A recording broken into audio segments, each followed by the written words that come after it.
good interweb? I'm your man Q, back again with some more of that geek news. Fire Emblem Cindered Shadows has appeared, and I'm gonna tell you something. I almost got trapped. Yuri, I tweeted, posting, thinking Yuri was a lady who is actually the main captain of the next type of school, and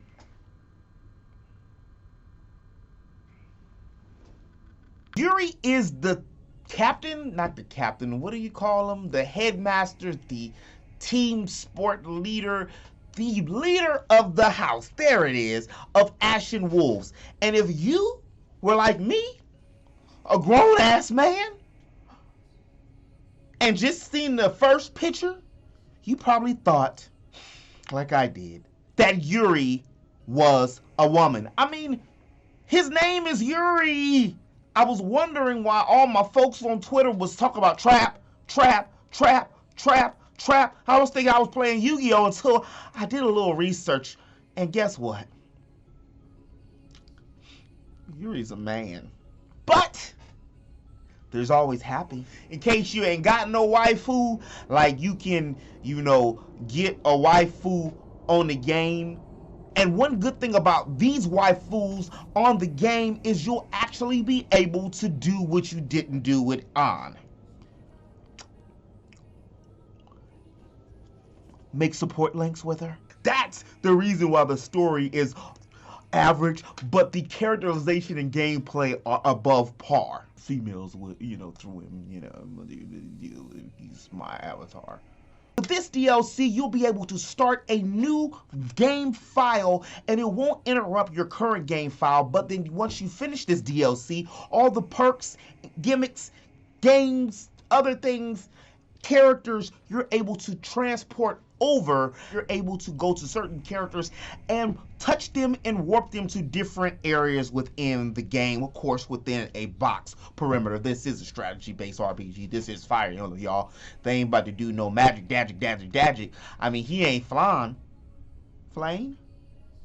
I love you, baby. Which makes sense why he looks like a lady, so you can actually have him mesh up with people who like both ladies and men, or men's is, too. So he can do both. I mean, if you want to be the bae or Byleth, it's up to you, which I think is actually nowadays when you're doing a game like this is a great feature to have. This class is the Trickster class, which is being brought back from some of the older Fire Emblem games. This was my first Fire Emblem official Fire Emblem game, so I don't remember the Trickster. Well, that makes sense, you old trick trap ass.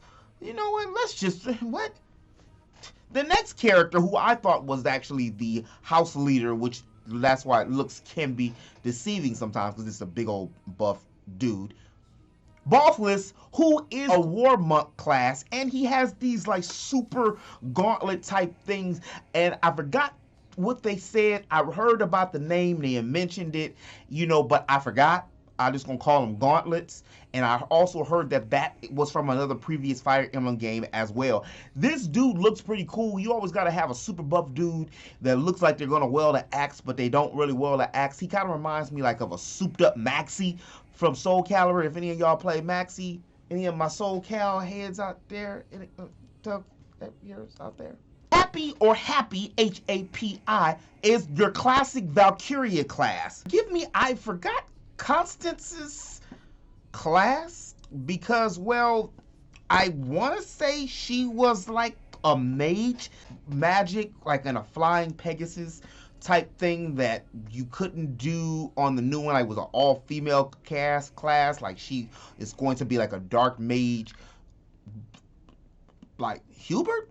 If correct me if I'm wrong, correct me if I'm wrong. I'm sorry. The DLC drops on February 13th, and it's going to be $24.99. It seems like this might be the last DLC for Fire Emblem, but as big as Fire Emblem has done, it's kind of like the equivalent to Persona 5 and Final Fantasy 7. Not as it's a better game, but respectively, what 7 did for Final Fantasy legitimately put it on the map and on the forefront, as like Persona 5 did. And I feel that this game, Three Houses, or H3H is what we call it, is going to do for that.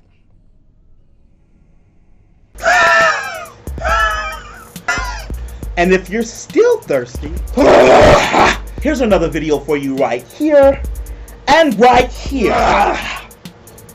Water's wet.